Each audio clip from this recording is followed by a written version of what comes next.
Bismillahirrahmanirrahim. Assalamualaikum warahmatullahi wabarakatuh dan selamat malam. Saya ucapkan selamat datang kepada Dr. Teddy Apriawan, spesialis bedah saraf konsultan, dan seluruh peserta neurotrauma textbook reading marathon Departemen Bedah Saraf RSUD Dr. Stomo, RSI Jemur Sari, dan RS Universitas Erlangga. Apa kabarnya semua? Semoga sehat selalu. Baiklah, untuk malam ini ada 3 presenter. Yang pertama yaitu Dr.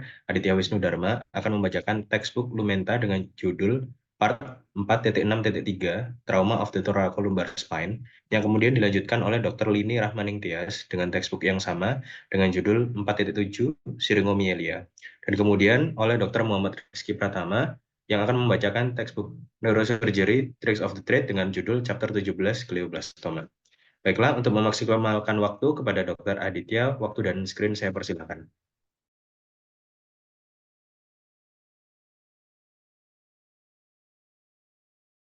Mohon izin, apa terdengar suara saya, Mas? Siap, terdengar, Dok. Untuk PPT saya apakah terlihat, Dok? Sudah terlihat, Dokter.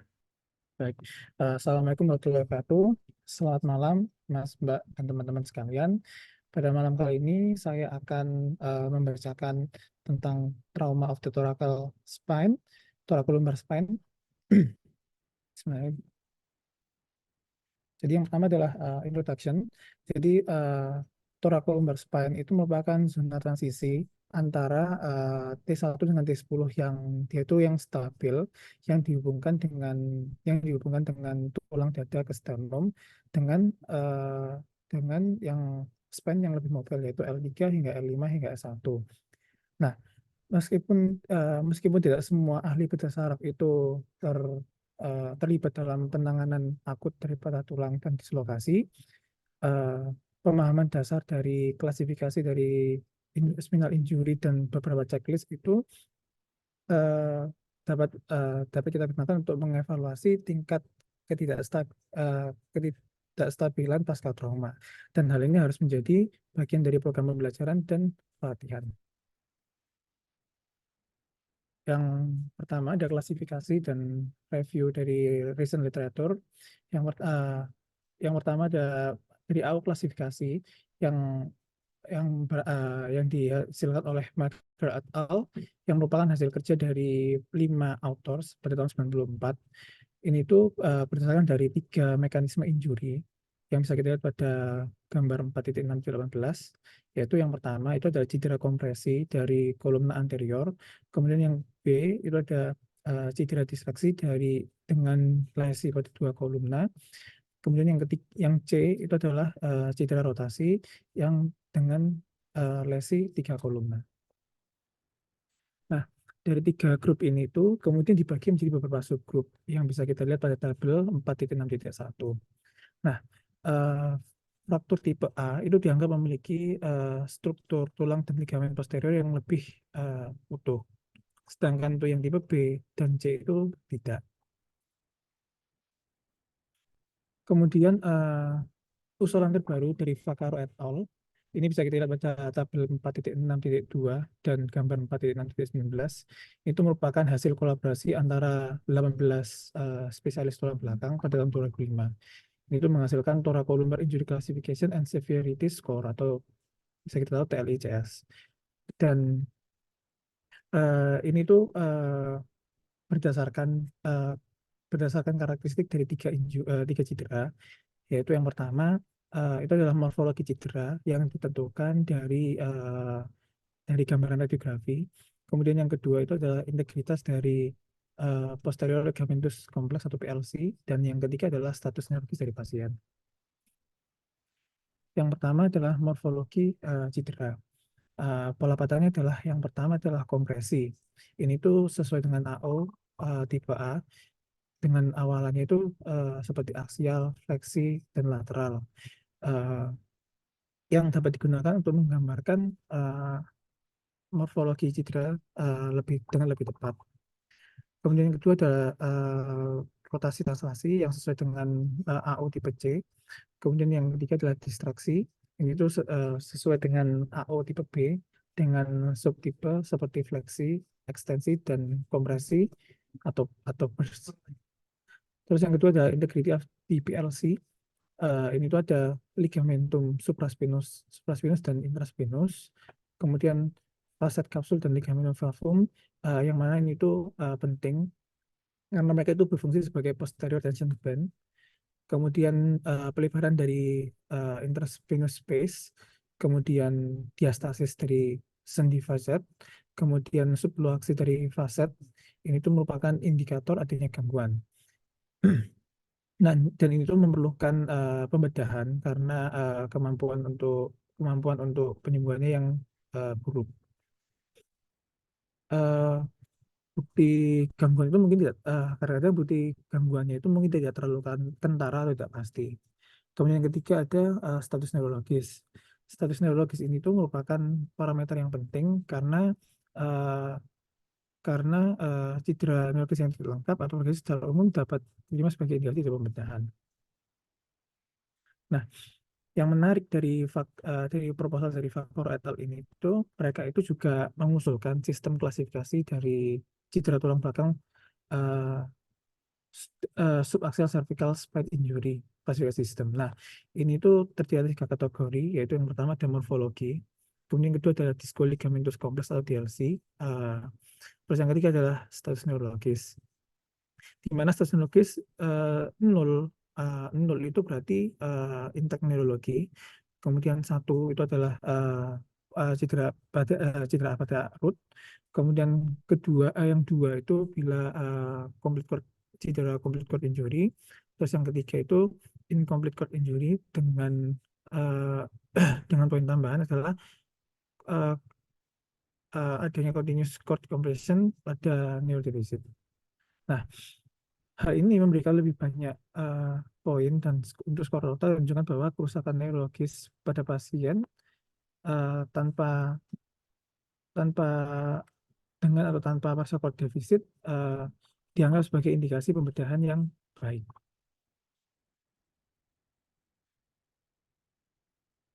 Terus Lamer dan Lalux,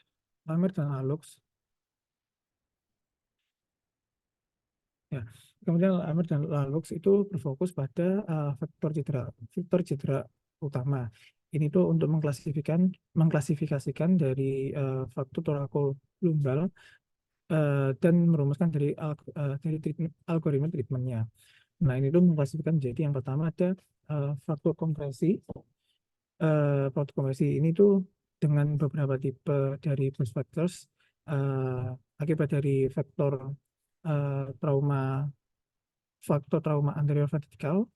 Kemudian Lima dan Lalux itu menekankan pentingnya pembedahan vertikal pada seluruh dari vertebral body, di mana ini tuh meningkatkan jarak interpendikular dari X-ray dan CT dengan dislokasi material diskus dari diskus supra dan infrasection ke dalam fraktur cleft. Dan ini merupakan suatu hal yang well known, yang merupakan hambatan untuk penyembuhan tulang. Nah, pendekatan anterior itu dipilih untuk bagi lesi tersebut. Kemudian yang kedua ada flexion compression injuries. Ini tuh menyebabkan kompresi aksial yang eksentrik, di mana itu menginduksi flexion moment. Nah, ini tuh terbagi atas 4 tipe yang dimulai dari teardrop atau anterior wedge factor tanpa adanya defisit neurologis. Kemudian biasanya itu di diobati dengan secara konservatif. Kemudian hingga fraktur yang lebih komunitif dengan deformitas kifotik. Kemudian yang berhubungan juga dengan diskus dan posterior gap injuries dengan defisit neurologis besar 40-80%. Nah, biasanya kebanyakan kasus itu membutuhkan anterior dan posterior surgery. Kemudian yang C itu adalah flexion distraction injury dengan oblique factor dan degenerasi shear mechanism. Nah, ini tuh diklasifikasikan menjadi faktor chance tanpa dislokasi dan tanpa defisit dengan fraktur dengan luksasi ditambah dengan defisit neurologis. Ini biasanya diobati dengan posterior fiksasi. Kemudian yang D itu adalah faktor translation rotation factors. Nah, semuanya itu dengan defisit neurologis yang besar, yaitu memerlukan dekompresi posterior dan instrumentasinya itu yang sebagian besar diselesaikan dengan anterior approach. Nah, pada di sini itu injury factornya itu adalah posterior dan transversal. Kemudian selanjutnya ada indication for fixation, diagnostic workup, dan defining stability. Nah, stabilisasi itu diindikasikan pada fraktur vertebral yang tidak stabil dan tidak stabil dari disco ligamentus. Nah, tujuan pembedahannya itu adalah untuk menghilangkan atau setidaknya mengurangi nyeri dan disfungsi.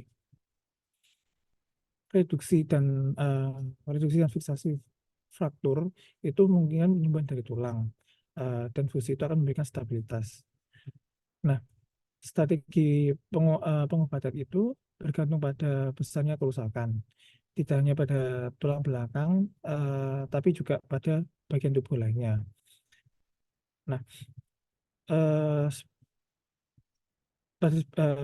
cedera spinal cord dan kepala itu juga dapat menurunkan chance dari kelangsungan hidup ataupun hasil fungsional yang baik.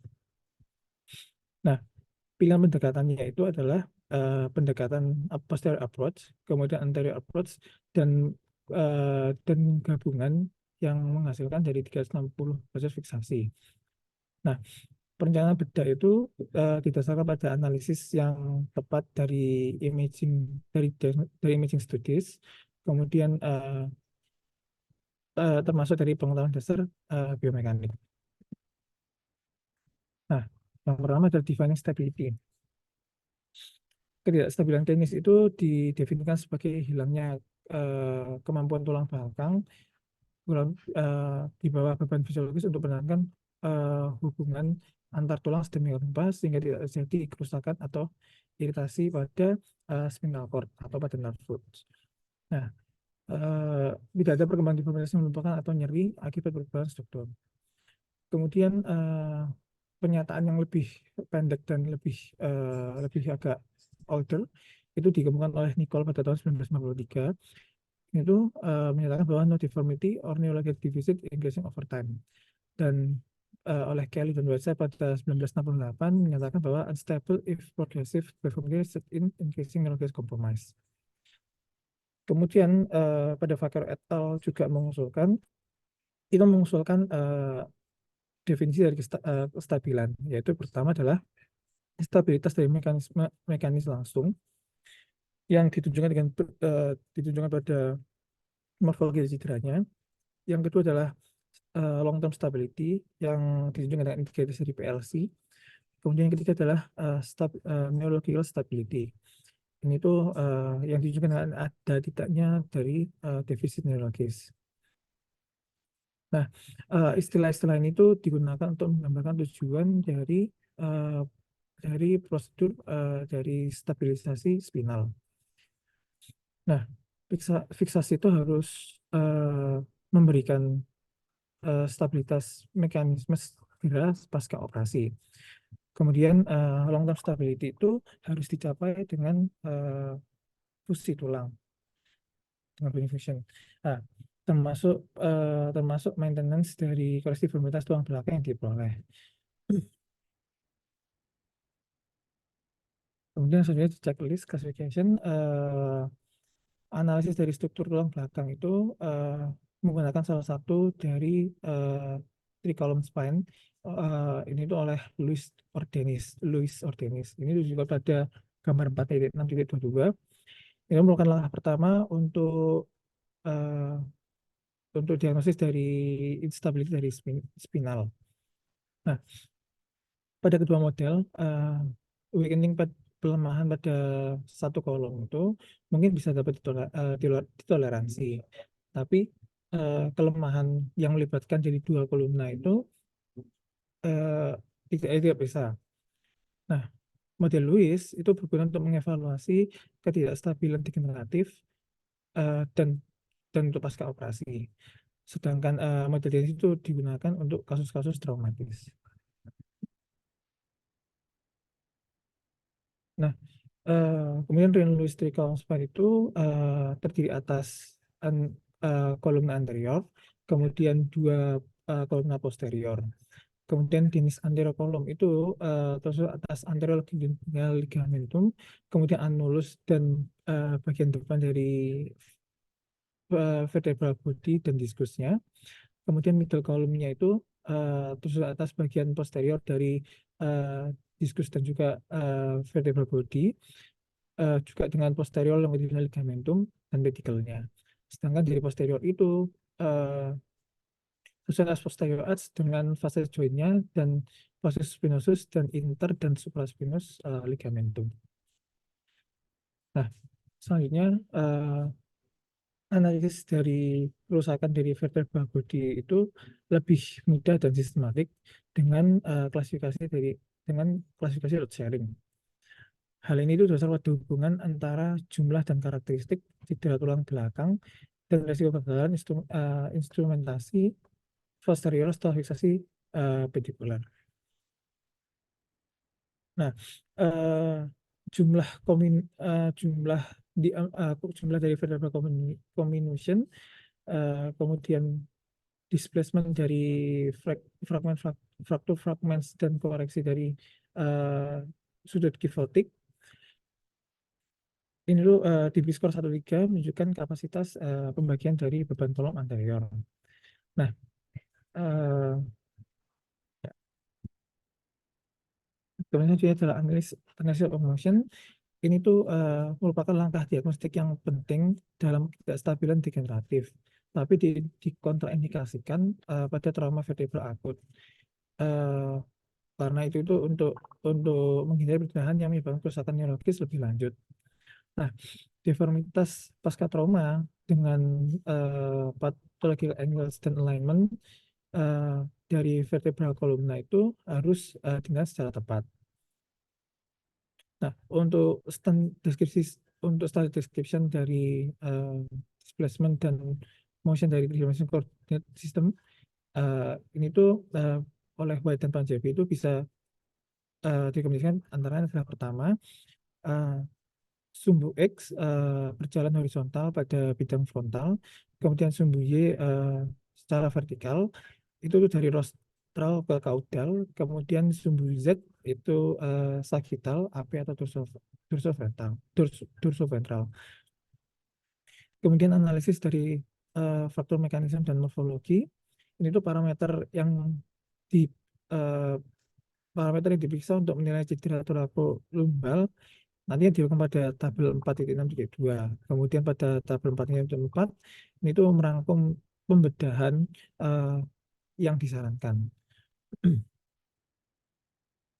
Ini adalah tabel 4.6.4 yang merangkum pendekatan bedah yang disarankan. Kemudian bawahnya adalah 4,6 yang ini adalah kriteria diagnostik ketidakstabilan yang dikemukakan oleh White dan Panjabi. Selanjutnya adalah diagnostik workup. Jadi imaging studies itu merupakan dasar untuk mengevaluasi dan mengklasifikasikan cedera dan untuk mengendalikan eh, kualitas selama periode tindak lanjut. Nah, kita harus ingat bahwa robekan dari disco ligamentus itu tidak terlihat pada radiografi yang konvensional ataupun CT scan. Nah, MRI itu digunakan sebagai modalitas yang paling terbaik. Tidak hanya untuk menilai struktur saraf dan jaringan lunak, tapi juga bone marrow, hematomas, dan sigmoid cavity.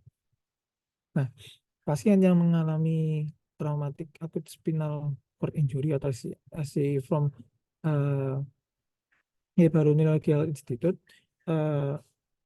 ini mencakup radiografi polos di mana mungkin perkembangan tarsi darurat jika terjadi penyelarasan abnormal dan CT scan dengan dan CT scan yang dengan gambar yang dari format ulang.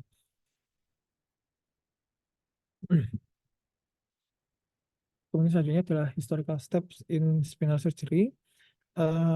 Ini tuh pengenalan instrumentasi dibuat oleh Roy Camille dan di dikembangkan oleh McGraw itu fiksator eksternal dan dik dengan fiksator internal. Ini itu untuk untuk tulang belakang, untuk thoracolumbar spine, memungkinkan untuk menstabilkan bahkan pasien yang paraplegik dengan spinal fracture, dengan spinal fracture. Kemudian mengurangi juga lama rawat di rumah sakit dan tingkat komplikasi akibat imobilisasi. Imobilisasi. Nah, prinsip reduksi ligamentotaktik menggunakan fiksator internal ini didasarkan uh, pada preserve integrity dari ligamentum posterior ligamentum longitudinal uh, pada uh, pada compression burst factor. Nah, setelah pemasangan skop pedikular dan pemulihan dan restoring dari lordosis uh, dan juga disaring dari fraktur vertebral body, tegang tension placed on the tegangan yang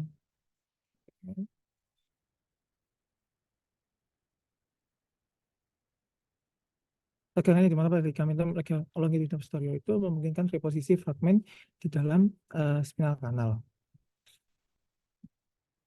Nah, anterior grafting itu pada kasus koreksi pada diskus yang lebih 50% dari kifosis metal. Step et al. Itu mengatakan bahwa pada anterior grafting itu sangat penting ketika vertebra yang letak itu memiliki garis fraktur frontal dengan herniasi dari diskus intrabody. Kemudian pada step pasien dengan fraktur thoracolumbar itu pertama kali ditangani dengan fusi posterior dengan konstruksi standar, termasuk pengurangan deformitas menggunakan teknik in situ bending atau ISB. Dengan tambahan posterolateral articular bone grafting. Nah, secondary grafting bagian anterior, kemudian dengan bantuan video juga ini dilakukan pada 50% kasus dan pada 17% selama anestesi yang sama. Dan pada 20% dalam waktu 45 hari dan 17% setelah hari 45 setelah intervensi yang pertama. Ini itu berdasarkan pasca operasi radiografi dan CT scan. Nah, anterior grafting itu wajib dilakukan bila vertebra bila vertebra yang letak itu memiliki garnitur frontal dengan herniasi dari diskus intrabody, diskus diskus intrabody. Itu untuk menghindari pseudoartrosis. Hal ini lanjut diusulkan untuk pasien yang memiliki koreksi diskus yang berhubungan dengan lebih dari 50% kyphosis segmental. Kemudian pada 17% pasien diskus di atas dan bawahnya di graf dengan 37% diskus di atasnya saja. Nah, dengan mengkoreksi kelainan bentuk kifotik itu penyebab dari stenosis dari posttraumatic spinal tunnel stenosis itu bisa dihilangkan, dan keuntungannya itu bisa mengurangi resiko syringomyelia pada uh, pada uh, pada kontus skor.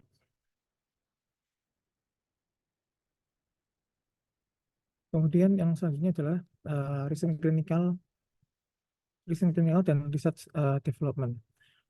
Nah, pada pertemuan pada Argo Spine meeting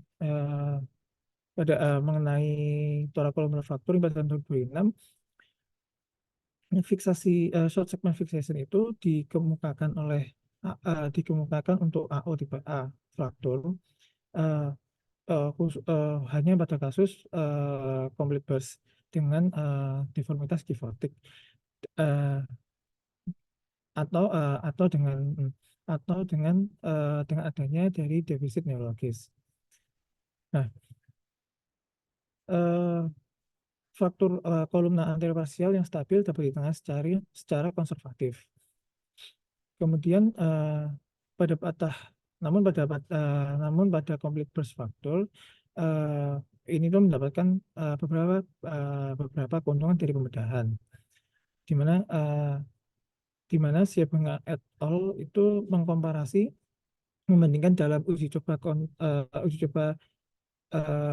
randomized control trial antara pengobatan antara surgical treatment antara operatif dengan non surgical treatment. Nah, mereka menyimpulkan bahwa pasien dengan fraktur tipe A3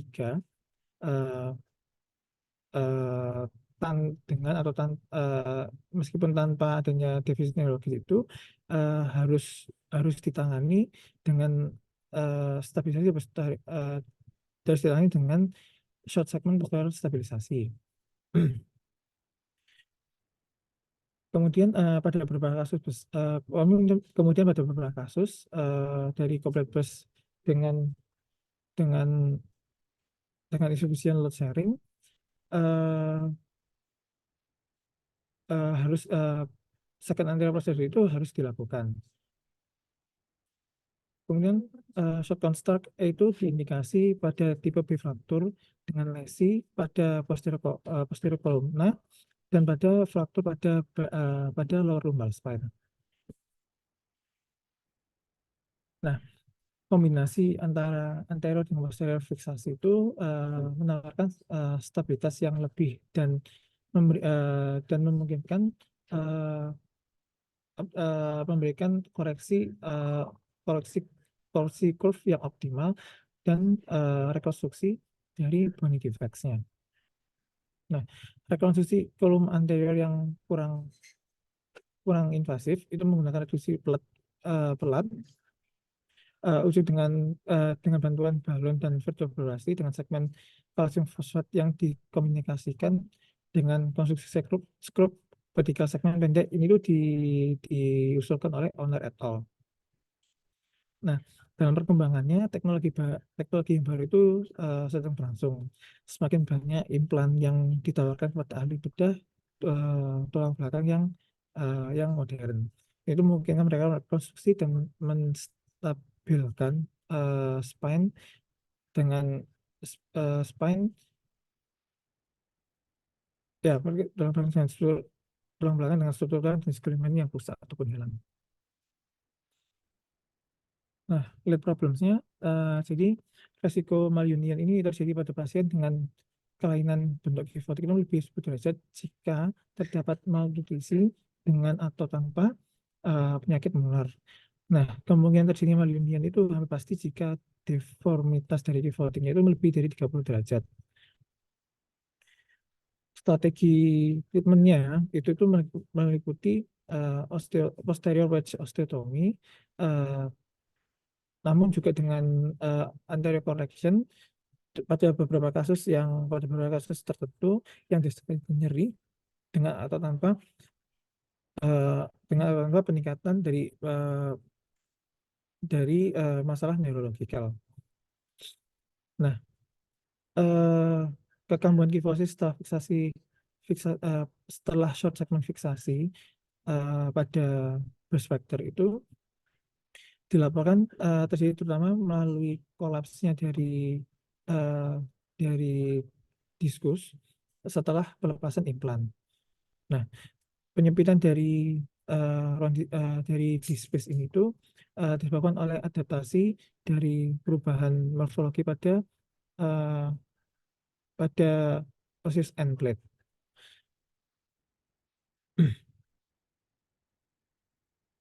Kemudian kontroversi about the use of steroids in acute spinal cord injury berdasarkan dari 85 referensi itu mereka merangkum tentang methylprednisolone, kemudian steroid lain yang Lyosida, opiat antagonis, excitatory amino acid antagonis, calcium channel blockers, antioksidan dan free radical scavengers.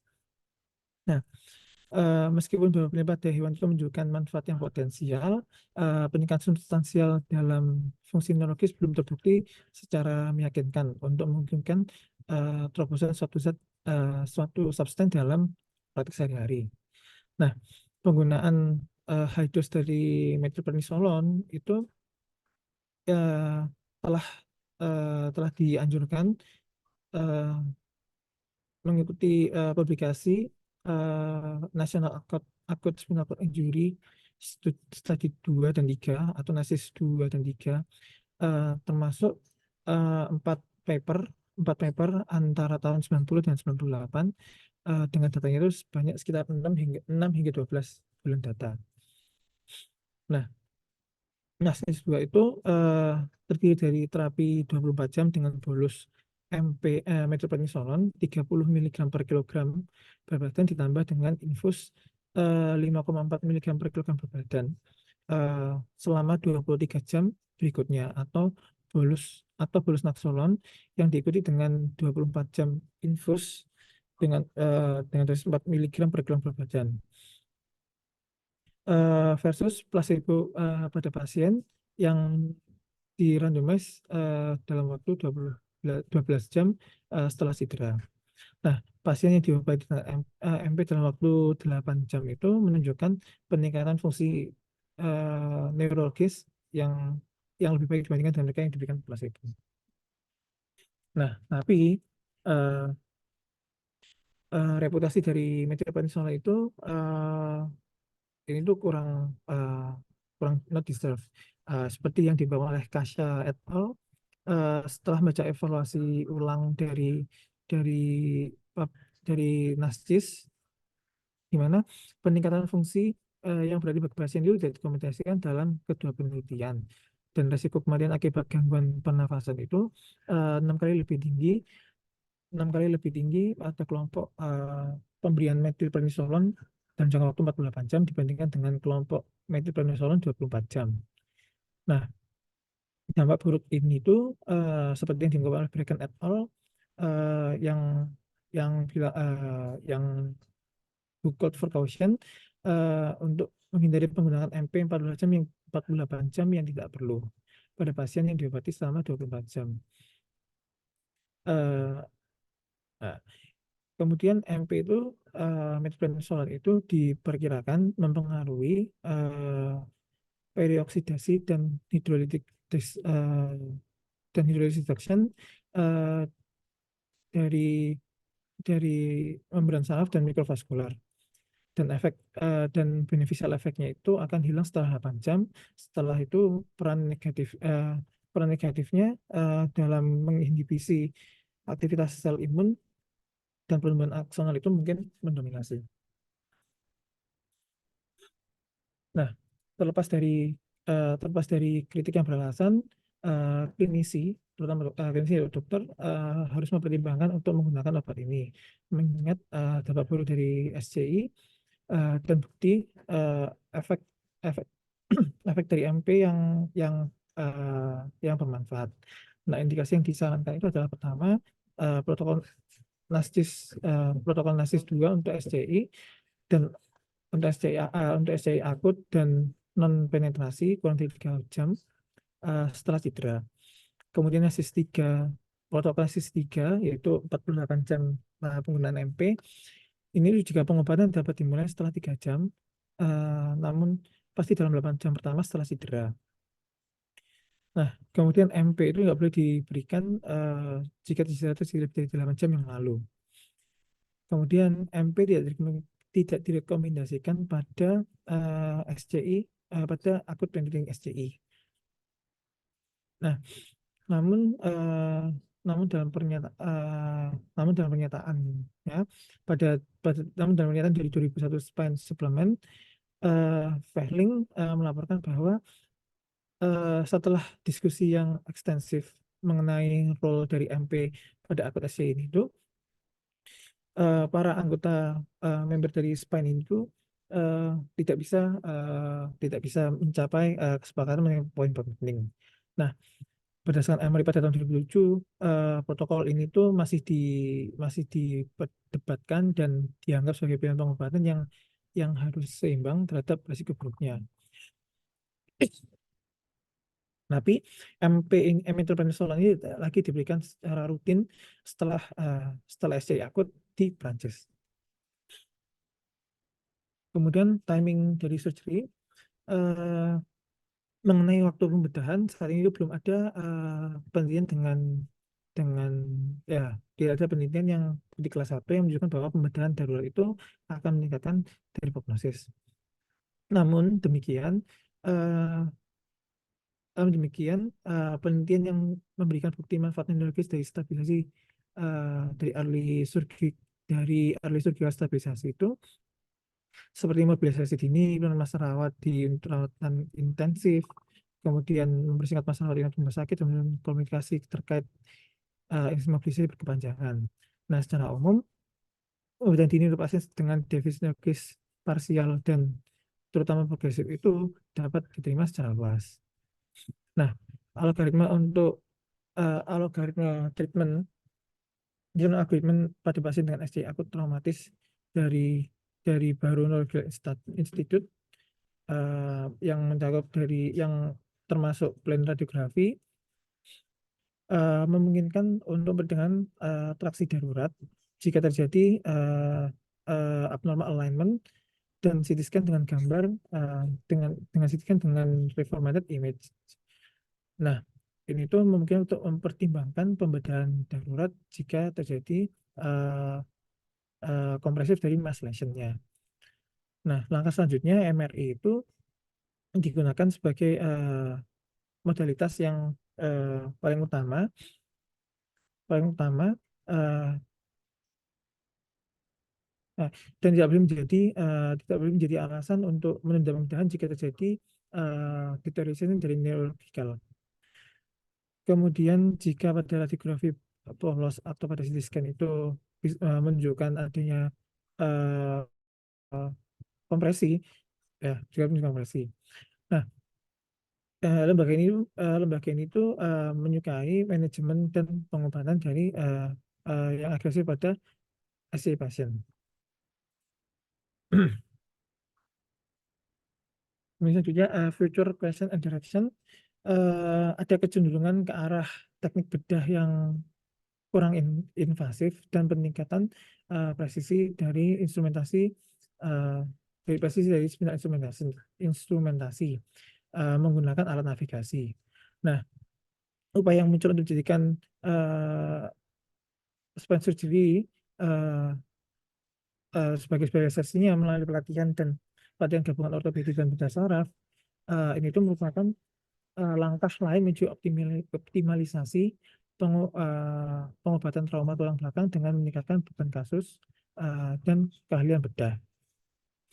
Nah, setelah SCI, kerusakan neurologis yang menetap masih menjadi masalah yang belum terselesaikan. Menurut Robert ada tiga hal yang muncul untuk penyakit masa depan. Yaitu pertama adalah neuroprotection dengan tujuan untuk melawan pada tahap awal terhadap memburuknya cedera primer secara spontan. Kemudian kedua adalah fighting against glial barrier. Ini tuh untuk yang menghambat pertumbuhan kembali aksonal. Kemudian ketiga, manajemen dari spinal cord di bawah level injury, di bawah level injury-nya, di mana ini tuh dapat mencakup penggantian sel dan terapi gen.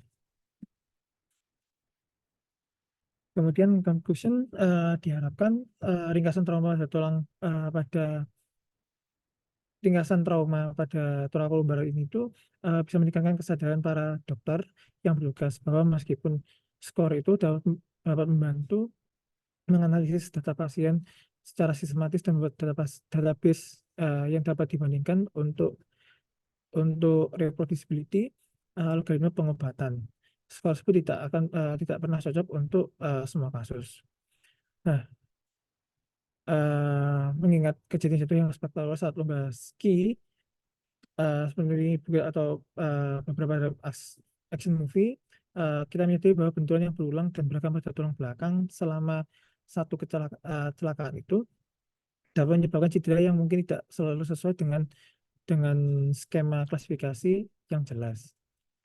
Nah, routine scheme tidak boleh menghalangi kita untuk berpikir kritis dan menganalisis setiap pasien secara individual. Ringkasan ini itu harusnya memberikan beberapa pengetahuan dasar, menekankan poin-poin yang harus dicari untuk memahami dan mengevaluasi pasien dengan trauma tulang belakang dengan benar. Kemudian dokter bedah itu harus bertanggung jawab atas waktu pemberian dan pemilihan teknik pembedahan. Selain itu, spinal surgeon itu harus menyadari cedera dan penyakit penyerta yang terkait sebelum mulai prosedur maksimally rekonstruktif. Terima kasih. Assalamualaikum warahmatullahi wabarakatuh. Saya kembalikan kepada pengacara. Baik, terima kasih banyak kepada Dr. Adit. Untuk presenter selanjutnya adalah Dr. Muhammad Rizky Pratama yang akan membacakan textbook Neurosurgery, Trick of the Trade dengan judul Chapter 17 Glioblastoma.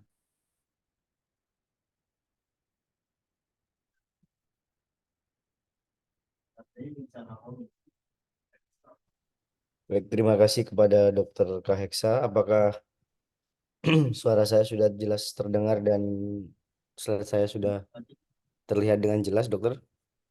Sudah terlihat dan terdengar dengan jelas, Dok. Baik. Saya akan menjelaskan tentang glioblastoma dari chapter 17. Tentang subbab yang pertama. Introduction and background, bahwa glioblastoma itu adalah primary brain neoplasma yang berkembang dari grade 4 WHO klasifikasi. Lesi ini biasanya sangat sering terjadi dan sebagai yang paling banyak atau yang paling sering dari malignansi primary brain tumor, dan sekitar 15% dari intracranial tumor dan sekitar 50-60% dari astrocyte tumor. Secara patologi, glioblastoma itu anaplastik, tidak berdiferensiasi dan highly invasive.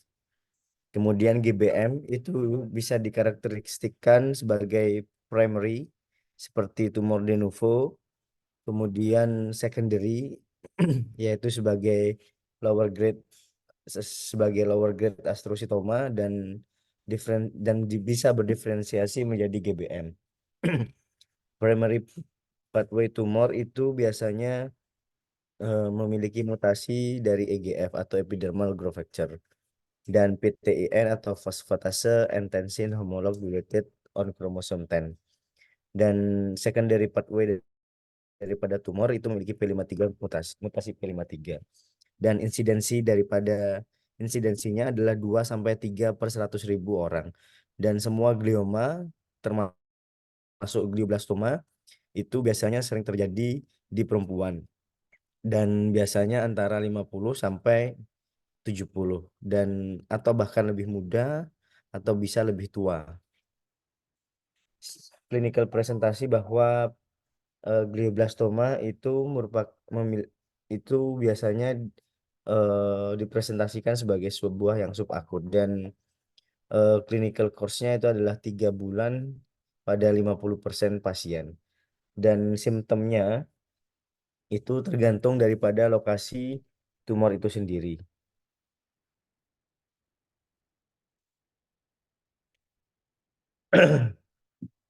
Dan pasien-pasien itu biasanya memiliki simptom yang tidak spesifik seperti headache, kemudian motor defisit dan kelemahan atau bahkan seizure. Dan simptom secara umum tentang peningkatan intracranial pressure seperti mual, muntah, cognitive impairment itu biasanya sering sangat terjadi. Dan glioblastoma itu bisa berkembang bisa berkembang di space supratentorial dan secara typically berada di frontal dan parietal lobules. Dan mereka biasanya dipresentasikan menjadi sebuah central nervous system.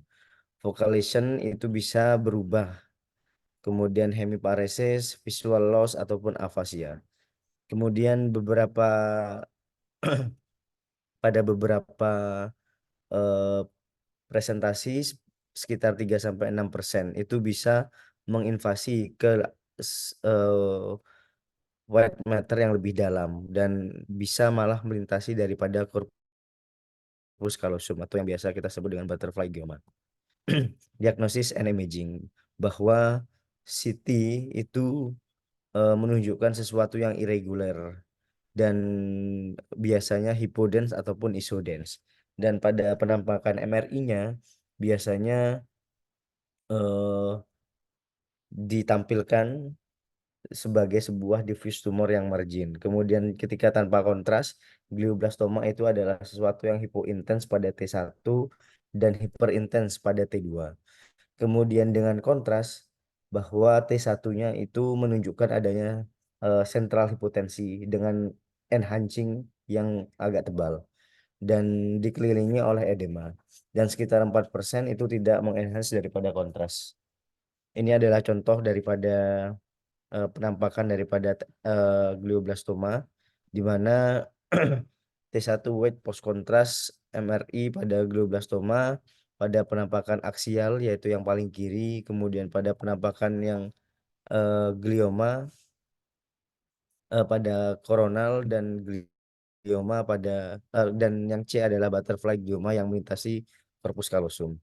Kemudian treatment and alternatif bahwa yang pertama adalah surgical resection, kemudian radioterapi ataupun radiosurgery, kemudian kemoterapi, kemudian combine radiasi dan kemoterapi sebagai sebuah adjuvan, kemudian biopsi, di mana biopsi itu diikuti dengan kemoterapi dan radiasi, kemudian kemoterapi ataupun radiasi sendiri, ataupun kemoterapi sendiri, ataupun radiasi sendiri, atau bahkan no treatment. Dan eksperimental terapi seperti imunografi, anti-angiogenesis, gen terapi. Kemudian secara postoperatif, kombinasi daripada radioterapi dan temozolomide itu merupakan sebuah terapi adjuvan yang paling efektif. Dan untuk pasien-pasien yang lebih dari 70 tahun, radiasi dan kemoterapi itu bisa menjadi suatu yang treatment yang primer. Dan glioblastoma itu memiliki high tendensi terhadap rekurensi. Dan eksperimental terapi itu saat ini sebuah sesuatu yang sedang dikembangkan. Dan goals dan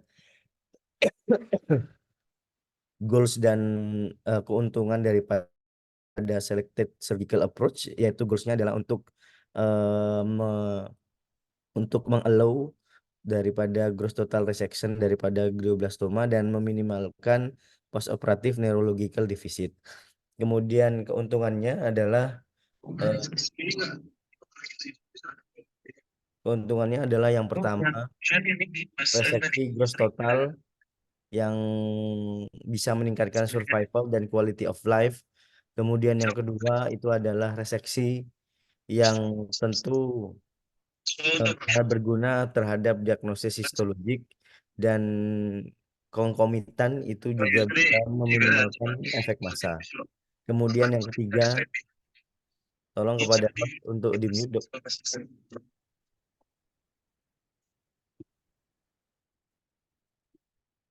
Baik, terima kasih. Kemudian untuk yang ketiga itu adalah reseksi yang agresif untuk mereduce volume tumor sehingga bisa diikuti terapi seperti radiasi ataupun kemoterapi. Kemudian indikasinya yang pertama adalah pasien yang baru saja secara MRI itu memiliki ring enhancing yang ketika diberikan dengan kontras pada MRI yaitu pada glioblastoma. Kemudian kontraindikasinya adalah yang pertama adalah lesi yang cross midline, kemudian lesi yang memiliki critical invasi yang pada struktur-struktur yang lebih dalam seperti hipotalamus, kemudian pada brainstem. Kemudian yang kedua adalah high risk pasien atau pada pasien-pasien usia tua. Kemudian operatif detail and preparation yang pertama adalah bahwa standar kita harus mengecek secara laboratorium preoperasi.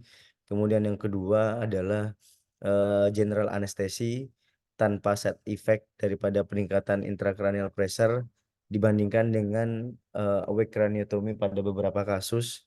Kemudian syarat-syarat seperti Mayfield, kemudian neurooperatif mikroskop, kemudian bipolar counter, kemudian intraoperatif MRI yang sempat kita bahas pada beberapa bab yang lalu, kemudian intraoperatif ultrasound, kemudian CUSA itu sangat sangat direkomendasikan.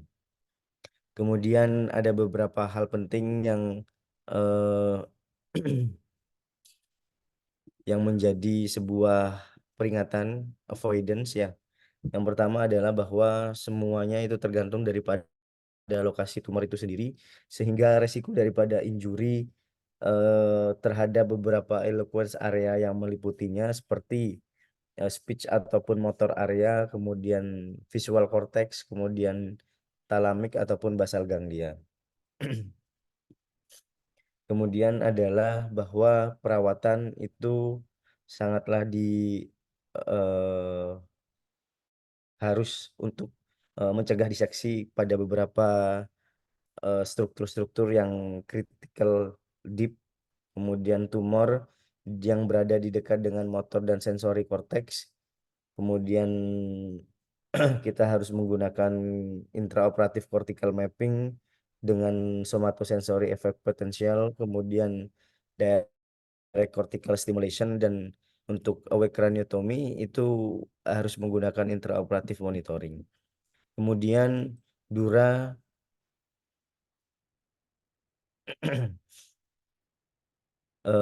itu bisa sangat beresiko terhadap terjadinya CSF leakage dan bahkan lumbar drain itu harus dipasang. Dan komplikasinya seperti CSF leakage, kemudian infeksi bisa bersifat lokal, kemudian soft tissue swelling, kemudian bisa terjadi cranial nerve palsy, kemudian hemorrhagic, kemudian loss daripada eloquent area, kemudian terkait dengan rekurensinya. Outcome dan prognosis, yang pertama bahwa ketika dokter melakukan terapi dan robust daripada clinical trials, tapi prognosis daripada glioblastoma itu tetap menjadi sebuah very poor. Dan median survival tanpa terapi itu adalah 3 bulan, dan dengan optimal treatment median survivalnya itu bisa sampai 14,6 bulan.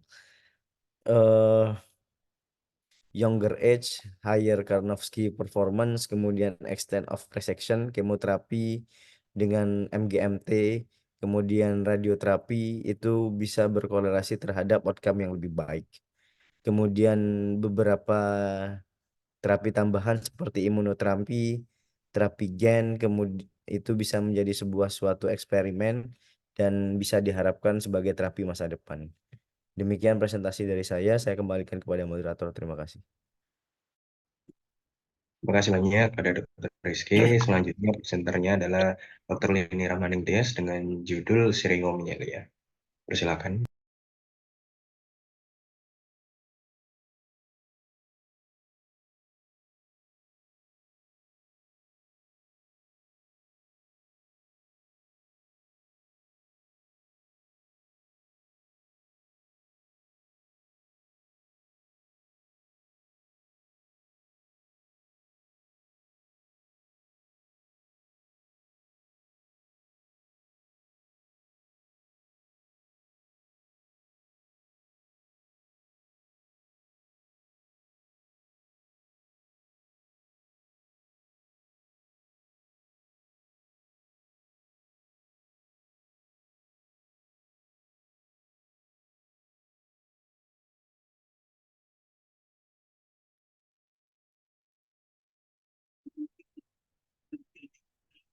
Terima kasih. Izin share screen. Masmu, Masmu, Masmu. Yo, sudah tidak ada, sudah go nih. Yo, pulang loh.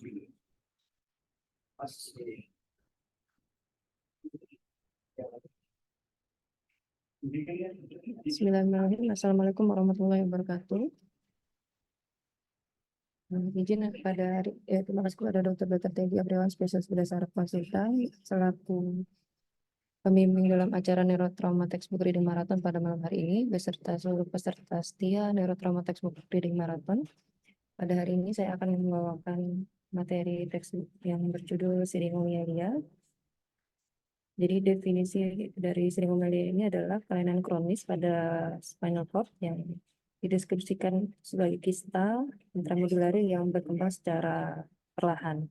Jadi syring itu berisi jadi cairan yang sulit dibedakan apakah itu sebuah cerebrospinal fluid atau extracellular fluid. Untuk pathophysiologi dan etiologinya, jadi syringomelia itu bukan merupakan sebuah penyakit yang berdiri sendiri. Jadi syringomelia adalah merupakan sebuah komplikasi yang mempunyai dasar sebab, yaitu biasanya adalah proses penyakit secara kronis yang diakibatkan karena adanya gangguan dari flow atau aliran dari CSF pada kanal spinalis. Kemudian juga ada gangguan dari mobilitas spinal cord dan juga berhubungan dengan adanya tumor di spinal cord. Jadi untuk sebenarnya untuk pathofisiologi juga belum bisa dijelaskan secara pasti, namun beberapa berasumsi bahwa adanya gangguan dari mobilisasi dari aliran CSF dan dijelaskan juga beberapa penelitian ini berhubungan dengan adanya gangguan dinamika dari cairan ekstraseluler. Dan untuk konsep dasarnya, jadi banyak penyakit yang berada di kanal spinalis itu yang bisa menyebabkan dari shearing ini. Yang pertama adalah obstruksi dari aliran CSF dan mobilisasi yang terganggu dari spinal cord yang berhubungan dengan adanya malformasi dari kanal spinalis, adanya kelainan degeneratif dari spine, kemudian penyakit leptomeningeal dari spinal, kemudian adanya lesi neoplastik, dan bisa berhubungan dengan komplikasi jangka panjang dari trauma maupun pembedahan pada spinal. Jadi pada sebuah seri kasus syringomelia pada 1.115 pasien, 414 pasiennya dihubungkan dengan adanya kelainan malformasi dari kranioservikal, 331-nya berhubungan dengan scar yang terjadi di arachnoid bagian spinal, kemudian 114 kasusnya itu berhubungan dengan tumor intramedulari, 57 pasien berhubungan dengan degenerative disease pada spine, 21-nya berhubungan dengan spinal dysraphism, dan 178-nya berhubungan dengan dilatasi dari kanalis sentralis. Kemudian untuk kasus dari post-traumatic syringomyelia, jadi lesi di spinal cord itu tidak berhubungan langsung dengan produksi dari siring itu. Jadi post-traumatic syring itu berhubungan dengan adanya obstruksi dari aliran CSF pada level trauma tersebut dan berhubungan dengan adanya scar dari arachnoid post-traumatic ataupun dari stenosis spinalis post-traumatic. Secara umum, jadi siring itu terbentuknya membutuhkan waktu yang lama sampai gejala itu muncul. Jadi untuk secara singkatnya, jadi beberapa pasien dengan kasus yang paling sering adalah pada Chiari-1 malformation. Ini adalah penyakit yang paling sering berhubungan dengan adanya syringomyelia. Biasanya pada usia 40 tahun itu baru muncul gejalanya, meskipun gangguan dari aliran CSF itu terjadi pada awal dari mereka remaja. Dan untuk rata-ratanya, kalau post-traumatic syringomyelia itu menunjukkan gejala pada 10 tahun setelah trauma. Dan secara umum juga status syring di levelnya itu adalah di level obstruksinya, dan kemudian bisa muncul secara progresif bagian atas maupun di bawah dari level traumanya. Dengan kata lain, untuk pemeriksaan secara serial itu bisa menggambarkan dan bisa kita ketahui underlying patologinya itu berada di level mana pada tulang belakang. Ini adalah beberapa contoh gambaran syringomyelia pada pasien yang pertama, yang gambar A, ini adalah potongan dari MRI T2 secara sagital pada wanita usia 27 tahun dengan Chiari tipe 1. Dan di sini tampak adanya syringomyelia yang bersepta-septa secara melintangnya dari bagian servikal sampai ke torakan. Dan defisit neurologisnya itu terjadi secara perlahan, yaitu juga terjadi skoliosis secara progresif. Kemudian gambar B adalah gambaran MRI T2 potongan sagital pada laki-laki usia 51 tahun dengan complete spinal cord lesion pada level T7. Ini mengakibatkan post-traumatic syring di atas C6 sampai ke bawah. Dan untuk gejala klinisnya terjadi progressive sensory loss pada tangannya yang terjadi 30 tahun setelah kecelakaan tersebut. Kemudian gambar C adalah sebuah gambar MRI T1 potongan sagital pada laki-laki usia 35 tahun dengan gambaran intramedullary ependymoma, di mana pada level C3 C4 di atas dan di bawah dari tumor ini terdapat gambaran syringomyelia. Kemudian untuk presentasi klinis atau gejala klinis pada pasien syringomyelia ini biasanya tergantung dari underlying disease yang menyebabkan dari syring itu terjadi. Dan biasanya tidak sesuai gitu dengan gambaran syringomyelia dengan clinical derajat dari clinical problem yang muncul pada pasien. Biasanya gejala-gejala klinis yang underlying disease-nya itu muncul duluan, kemudian dari beberapa tahun setelahnya itu baru muncul gejala klinis dari syringnya, meskipun syring tersebut sebenarnya terjadi dari awal, underlying disease itu terjadi juga. Biasanya gejala klinisnya yang muncul adalah slowly progresif dan secara gradual. Dan gejala yang paling sering terjadi pada syring itu adalah disosiasi dari sensory loss, kemudian dysesthesia dan nyeri. Jadi untuk sensory loss sensory loss-nya itu dideskripsikan sebagai kehilangan sensasi suhu dan nyeri, dan yang masih bertahan adalah light touch-nya. Kemudian untuk pain associated dengan syring itu adalah nyeri yang tipenya adalah tipe terbakar dan panas. Kemudian pain-nya ini bisa diprovokasi oleh falsafah manuver, batuk, ataupun bersin. Kemudian untuk sensori simptomnya itu biasanya terjadi pada dermatom yang berhubungan dengan syring tersebut. Dan bisa juga dengan pertumbuhan ukuran dari siring tersebut ada gejala seperti spinal ataxia, kemudian ada gangguan sphincter dan gangguan keringat yang tidak normal ataupun perkembangan dari kelemahan dari motorik. Dan juga bisa untuk late sign-nya atau gejala yang muncul belakangan bisa terjadi atrofi pada tangan, otot-otot tangan, pada cervical syringomelia atau perubahan pada kulit, jari maupun sendi. Dan untuk differential diagnosis dan gambaran radiologi pada syringomelia itu bermacam-macam, jadi tidak semua gambaran cystic lesi di spinal cord itu didiagnosis sebagai syringomelia. Yang pertama, untuk gambaran syringomelia sendiri adalah sebuah lesi kistik di spinal cord yang kata kunci di sini adalah slowly increasing size dan extent. Jadi dia sifatnya adalah progresif yang lambat dan konten atau berisi jadi cairan berisi CSF maupun extracellular fluid. Ini lokasinya bisa di center dari cord line-nya, kemudian diselubungi oleh sel ependimal di bagian posterior dan bisa juga dari gliotic tissue. Dan sharing ini bisa tergambarnya di radiologi itu gambaran bersepta-septa. Kemudian yang kedua dikenal juga adanya hidromielia. Jadi hidromielia ini dideskripsikan sebagai dilatasi dari kanalis centralis yang disebabkan karena aliran CSF yang turun dari ventrikel keempat. Ini dilatasi bisa dilihat atau diproduksi, bisa tampak jelas pada hewan coba, namun pada manusia ini belum bisa diidentifikasi secara jelas fenomena ini.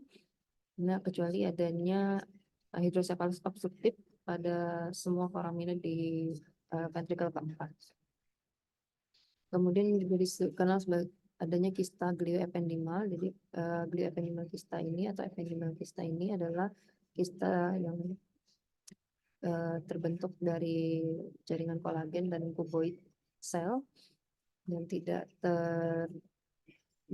terpisah dari basement membran dan biasanya terjadinya di konus medularis. Kemudian dia muncul pada gambaran sagital itu terjadi simetris kistanya dan tanpa adanya contrast enhancement pada dindingnya dan tidak ada septasi. Kalau syringomelia tadi disebutkan bisa terdapat septasi. Dan jadi glioependimalkis ini tidak menimbulkan gejala. Kemudian dikenal juga differential diagnosisnya adalah myelomalacia, di mana deskripsinya adalah sebuah kista intramedulari yang dihasilkan karena trauma dan iskemi dengan gambaran nekrosis. Dan ini tidak menimbulkan space occupying effect.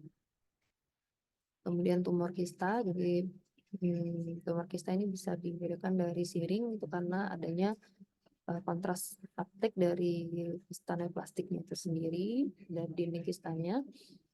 Dan untuk isinya, kalau misalnya di pizza tumornya lebih tinggi proteinnya daripada CSF yang ada di syringomelia. Kemudian dikenal juga dengan persisten sentral kanal di manusia. Sentral kanal itu biasanya terjadi obliterasi seiring dengan berjalannya waktu atau seiring bertambahnya usia. Dengan adanya teknologi magnetic resonance, jadi sentral kanal bisa dideteksi dan gambaran perbedaan dari persenten kanal sentral dan syringomelia ini bisa diidentifikasi. Ini adalah gambaran dari MRI potongan sagital T2 pada laki-laki usia 40 tahun dengan dilatasi kanal sentralis di T3 dan T4. Dilatasinya tidak menyebabkan space occupying effect. Pasiennya mengeluh adanya nyeri pada tulang belakang dengan gangguan sensori yang ringan pada tangannya dan tidak berhubungan dengan proses di T3 T4-nya. Kemudian gambar B di sini adalah sebuah gambaran MRI T2 potongan sagital pada wanita usia 39 tahun dengan keluhan atau dengan histori 4 tahun itu terdapat paraparesis pada kedua paraparesis secara progresif yang berhubungan dengan adanya glioependymal kista pada level T12 dan L1. Kemudian gambar C ini adalah sebuah gambar MRI T1 potongan sagital dengan kontras pada wanita usia 22 tahun dengan kista astrositoma pada C2-C4. Sini beberapa kontras enhance pada dinding bagian bawah dari kista. Jadi tidak mudah memang membedakan dari awal sebuah kista intramedulari pada seorang pasien. Dibutuhkan sebuah follow up examination untuk masing-masing karakter, dan diagnosis siring ini bisa dibuat dengan bantuan dari pemeriksaan radiologi, dan MRI merupakan sebuah diagnostik metode diagnostik yang dipilih karena bisa membedakan dan bisa juga menggunakan sebuah kontras, di mana pemeriksaan dengan kontras adalah sebuah mandatori pada intramedulari tumor. Kemudian saat siringomelia itu ditemukan, maka pemeriksaan regiokranio servikal itu adalah sebuah keharusan juga untuk kita membedakan dan menemukan ada atau tidaknya sebuah Chiari malformation. Dan jika itu adalah sebuah tumor, maka malformasi kraniospinal dan lesi disrafisme itu juga berhubungan dengan sebuah tether cord, juga bisa kita eksklusi berdasarkan juga bentuk dan penyebaran atau perluasan dari sebuah siring. Kita juga bisa membedakan atau menemukan sebuah adesi arachnoid ataupun dari displacement dari cord compression dari kista arachnoid. Dan aliran CSF kita bisa nilai juga merupakan sebuah sensitive tool untuk melihat adanya area mana yang terjadi obstruksi dari aliran CSF itu. Untuk treatment dari siringomelia, jadi karena siringomelia merupakan sebuah gejala, bukan sebuah diagnosis yang utama, jadi ada underlying diagnosis itu, maka treatmentnya menyesuaikan. Jadi untuk yang berhubungan dengan intramedullary tumor, jadi tumornya harus di-remove, dan kemudian scarring dari arachnoidnya juga harus baik, harus diperhatikan. Jadi kita mempertahankan flow dari CSF itu harus baik. Tergantung dari kasusnya, jadi untuk pembedahan juga melihat indikasi dari ada tidaknya neurological symptom yang muncul pada seseorang tersebut.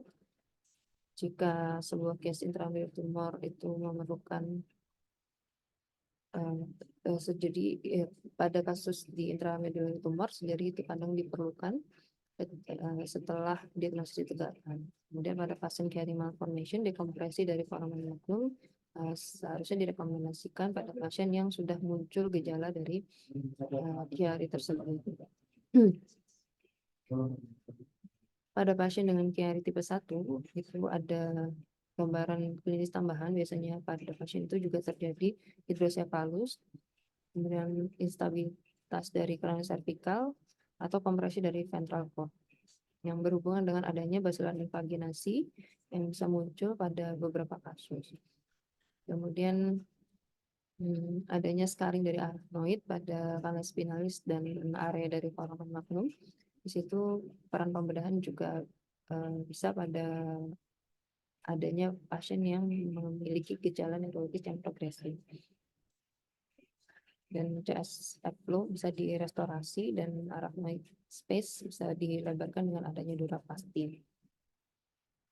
Surgical indication dari spinal dystrophic malformation biasanya berhubungan dengan adanya siring yang muncul pada tether cord syndrome, tergantung dari kompleksitas dari malformasi tersebut, dan semakin kompleks malformasinya, semakin rekomendasi untuk pembedahannya itu semakin tinggi juga. Untuk pasien dengan degenerative spinal disease, treatment harus berhubungan juga dengan proses degeneratifnya. Biasanya berhubungan juga dengan simptom pada pasien tersebut. Nah, pada pasien yang siromelianya tidak bisa diterapi, Ada pasien dengan scarring arachnoid yang luas pada pasien meningitis, kita pilihannya adalah shunting dari shearing bisa dipertimbangkan. Ada rate treatmentnya untuk gagal itu juga tinggi pada pasien ini, dan biasanya shunt bisa di replace dari spinal arachnoid space pada level di CSF pada level di bawah dari obstruksi dari CSF tersebut.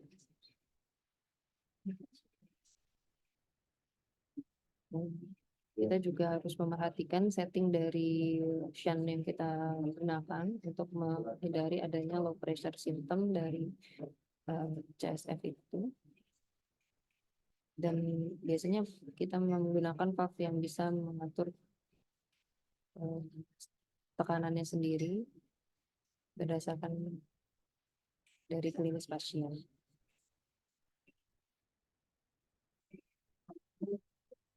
Untuk result dari treatmentnya sendiri secara umum, gejala klinis dari gejala neurologis yang berhubungan dengan shearing seharusnya lebih baik pada setelah pembedahan.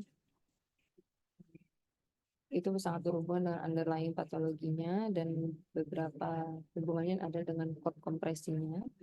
Dan kata lain, clinical sign kompresi dari spinal cord itu biasanya meningkat, membaik setelah pembedahan, namun yang berhubungan dengan shearing biasanya tidak. Dan untuk secara angka, shearing dapat diterapi secara sukses lebih dari 80% setelah pembedahan.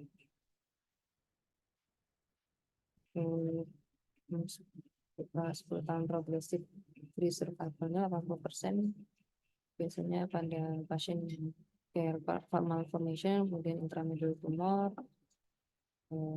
dan juga scarring dari arachnoid itu baik. Dan yang berhubungan dengan siriomelia yang berhubungan dengan arachnoid scarring atau meningitis ini biasanya angkanya kurang baik, yaitu di bawah 30%.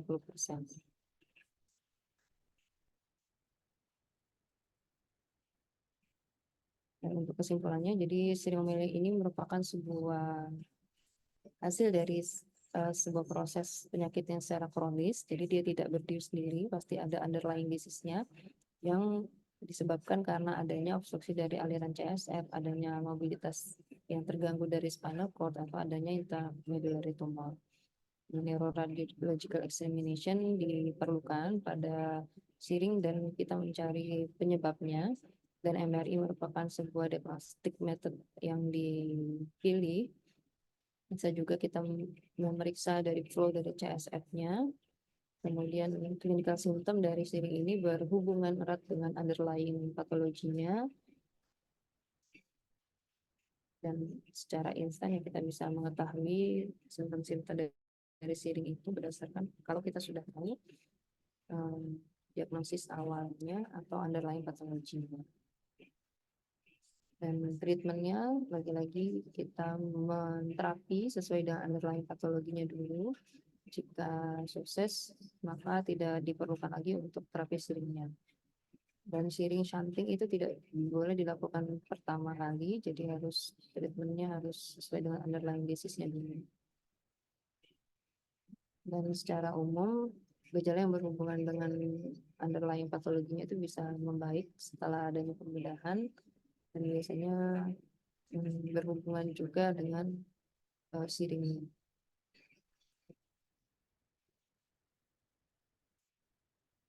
Ini referensinya. Terima kasih atas kesempatan yang diberikan. Saya kembalikan kepada host. Terima kasih kepada Dr. Lini atas pembacaan textbooknya yang baik. Semoga ilmu yang disampaikan pada malam hari ini dapat bermanfaat untuk kita semua. Izin Dr. Teddy, ada yang ingin disampaikan, Dok?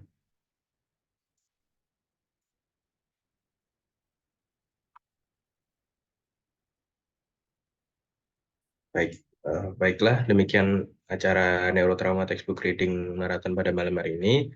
Sampai jumpa pada pembacaan Neurotrauma Reading Marathon selanjutnya, yaitu hari Sabtu 20 Januari 2024 dengan 3 presenter, yaitu Dr. Tegar Maulana dengan judul Treatment and Rehabilitation of Patients with Spinal Cord Lesions. Kemudian dilanjutkan oleh Dr. Iwayan Wedawasnawa dengan Basics, Etiology, Pathophysiology, General Symptomatology, and Diagnosis of Peripheral Nerve Injury, dan juga Clinical Neurophysiology, dan yang terakhir dilanjutkan oleh Dr. Dwi Gatot Sugiarto dengan chapter 18 Supratentorial Glioblastoma. Terima kasih atas perhatiannya. Jangan lupa like dan subscribe, dan saya akhiri. Wassalamualaikum warahmatullahi wabarakatuh, dan selamat malam.